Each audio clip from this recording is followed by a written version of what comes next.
이 시간에는 지난 시간에 이어서 이 예수님이 말씀하신 거듭남의 본질,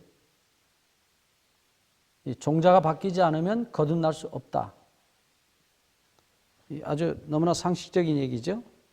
그러나 이것을 바로 이해하는 분들이 많지 않다는 것입니다. 그래서 지난 시간에도 얘기했지만은 우리는 열매를 바꿔서 종자를 바꾸려고 하는 그런 정말 이해할 수 없는, 도저히 그건 정말 상식 이하의 이야기들을 우리가 실제로 생각하고 그렇게 살아가고 있는 것이 사실이에요. 그래서 종교적인 어떤 행위, 종교적인 어떤 선한 행위, 그런 것들이 사람의 종자를 바꿀 수 있다고 생각하는 것입니다. 교육 필요합니다. 교육 없으면 안 됩니다. 그러나 그것은 사람을 종자 자체를 바꿀 수 없습니다. 이미 그런 종자가 되어 있는 것을 조금 더 어떤 면에서는 그 종자가 그나마 좀 더 나은 상태로 변화되도록 교육이나 훈련을 시킬 수는 있어요. 제가 일본을 갈 때마다 참 놀라는 것은 일본의 교육이 참 대단합니다. 우리가 인정할 것은 인정해야 돼요. 식당에 가서 애들이 뛰어다니는 걸 거의 볼 수 없습니다. 그 다음에 음식도 정확하게 자기 먹을 만큼만 덜어서 먹고 나머지 버리는 일은 거의 없습니다. 학교에 가봐도 그렇습니다. 어떤 음악회를 제가 한 학교에서 참석했는데 그 학생들이 정말로 밖에서 그렇게 뛰어놀 때는 자유분방하지만 일단 교실이나 강당에 들어설 때는 정말 흐트러지지 않는 자세를 볼 수 있어요. 떠드는 것도 거의 볼 수 없습니다. 물론 모든 학교가 그러리라고는 생각 안 하지만은 일본의 일반적 교육 방법이 사람을 정말로 반듯하게 만들어요. 그렇기 때문에 사람의 본 종자가 바뀌는 것은 절대 아닙니다. 그래서 예수님이 말씀하신 이 거듭남은 분명히 인간의 본성, 인간의 유전자 자체가 바뀌는 것을 말씀하고 있는 것이 분명합니다. 다시 이야기로 돌아가 보면 예수님께서 우리가 지난번에 말씀드렸던 마태복음 12장 33절에서 이 똑같은 말씀을 하고 계세요. 나무도 좋고 열매도 좋다. 이 나무와 열매는 뗄 수 없는 관계라는 것입니다. 그래서 34절에서 너희는 독사의 자식이라고 표현합니다. 종자 자체가 독사 종자라는 것입니다. 그러므로 이 독사 종자는 죽어야 하나님의 종자로 다시 태어날 수 있다. 그래서 하나님의 종자는 자동적으로 하나님의 열매를 맺을 수 있다는 것입니다. 사랑을 해서 사랑의 종자로 바뀌는 게 아니고 사랑의 종자로 거듭나야만, 다시 태어나야만 사랑이라는 열매를 맺을 수 있다는 것이 예수님의 이야기입니다.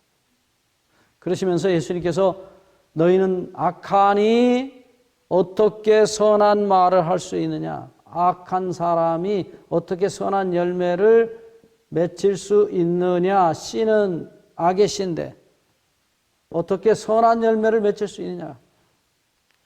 예수님의 말씀이 정확한 것입니다.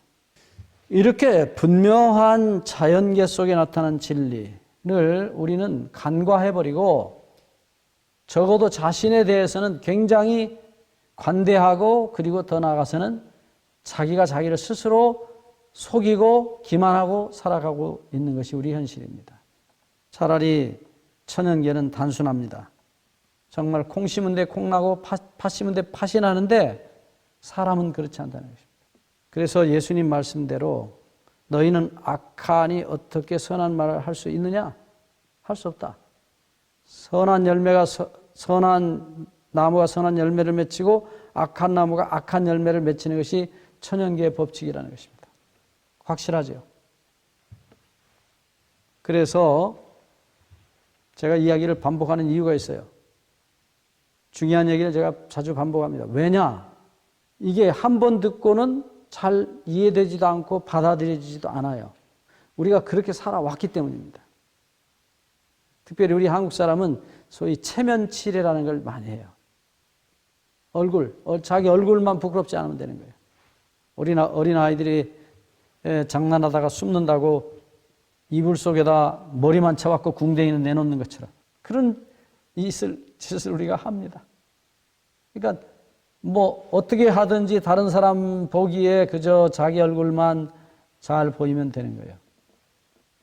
그래서 예수님께서 그런 사람들 때문에 우셨어요.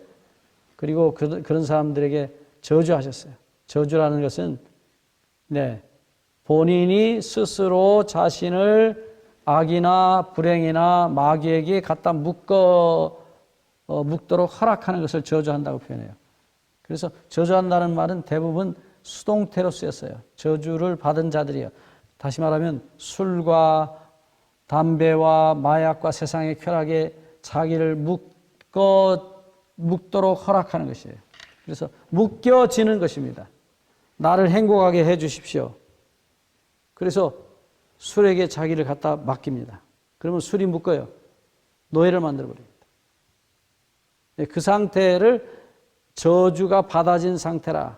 그 영어로는 그 curse란 말을 저주하다는 말로 쓰는데 cursed입니다. 소위 말하면 저주가 되어진 상태, 묶여진 상태를 말하고 있어요. 그것은 본인의 선택입니다. 그런데 어찌됐든 이런 그 선한 열매가 맺혀질 수 없는 상태, 악의 나무로, 악의 종자로 여전히 존재하는데 그런 종자로 존재하는 우리가 선한 말을 한다고 노력을 해요. 그것은 전부 악의 열매입니다. 왜냐? 근본 그 말의 동기나 생각이나 행동의 동기가 자기를 사랑하는 죄에서 시작했기 때문입니다. 그래서 우리가 흔히 다른 사람들이 잘 보이고 경건하게 보이고 착하고 선하게 보이기 위해서 선한 일을 하고 선한 행동을 하고 그렇게 해요. 속은 그렇지 않을지라도.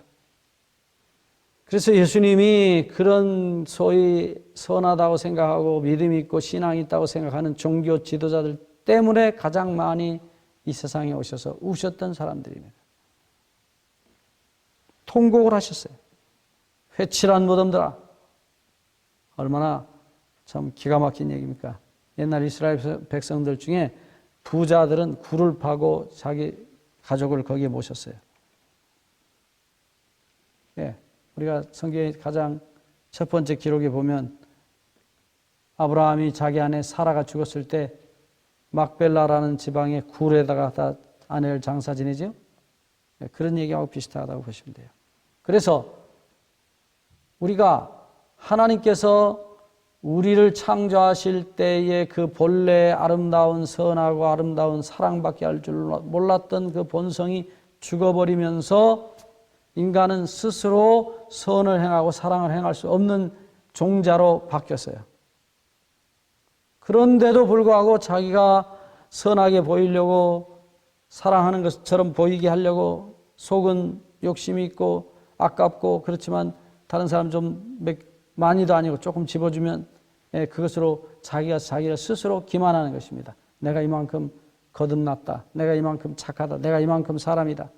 라고 하는 사실로 자기를 포장하고 끝내는 그 포장에서 벗어나오지 못하는 것입니다.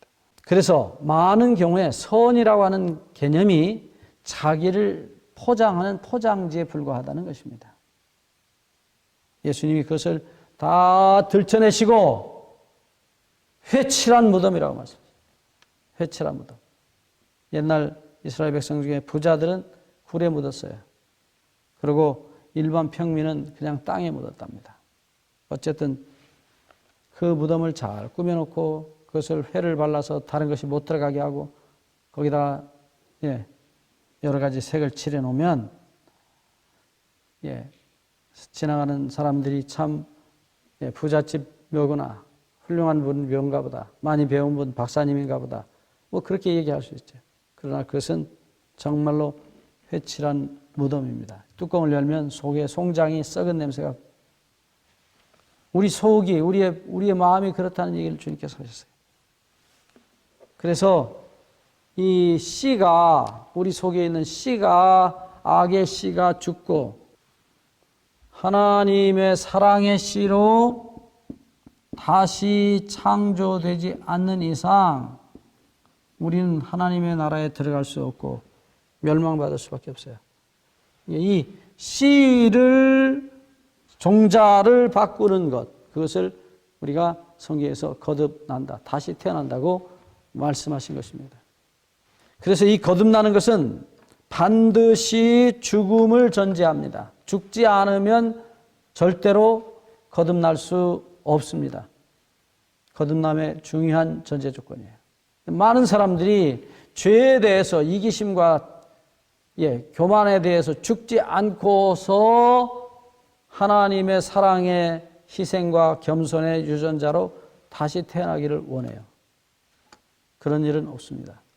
그래서 때로는 우리가 노력을 하면서 내가 이 정도면 예수님하고 비슷하게 됐구나. 내가 이만큼 회개했으니까 이제 다 회개한 것이다. 아닙니다. 결코 아닙니다. 그리스도인의 삶은 회개가 깊어지는 삶이에요. 저는 이 도표를 제가 스스로 만들었다고는 감히 말할 수 없지만 제 일생을 통해서 배운 하나님의 은혜에 대한 도표예요. 우리가 십자가에서 예수님을 만났죠? 그 다음에 아주 작은 죄밖에 안 보입니다. 좀 더 지나면 좀 더 큰 것, 더 지나면 더 큰 것, 계속. 그래서 나중에는 이 마지막 죄의 바닥에까지 내려옵니다.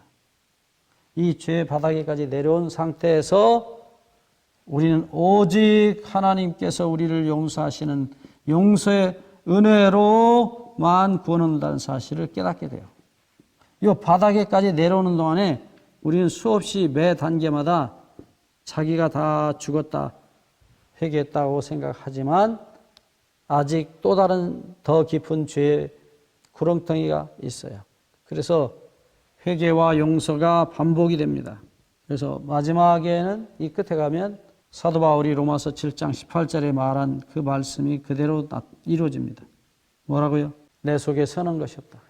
바울이 예수님을 믿기 전에는 빌립보 3장 6절에서 내가 율법의 의로는 흠이 없던 사람이라고 말했어요. 율법을 완전히 지킨 사람이었는데 어느 순간 예수님을 만난 뒤로부터 그의 죄악의 본성의 바다로 내려가면서 그 자신은 오직 이기심, 자기를 사랑하는 정신밖에 없다는 사실을 깨닫게 됩니다. 심지어는 신앙도 사랑도 구제도 다 자기를 위해서 한다는 사실을 깨닫게 돼요. 그리고 그는 두 손을 다 듭니다. 내 속에 선한 것이 없다. 그래서 이제는 오직 하나님의 용서와 하나님의 은혜로밖에는 구원할 수 없다는 사실을 인정하는 것입니다. 그것이 말틴 루터가 종교개혁을 일으킬 때의 그 이야기하고 똑같은 얘기입니다. 우리도 모두 이 체험을 할 수 있게 되기를 주의 이름으로 간절히 바랍니다.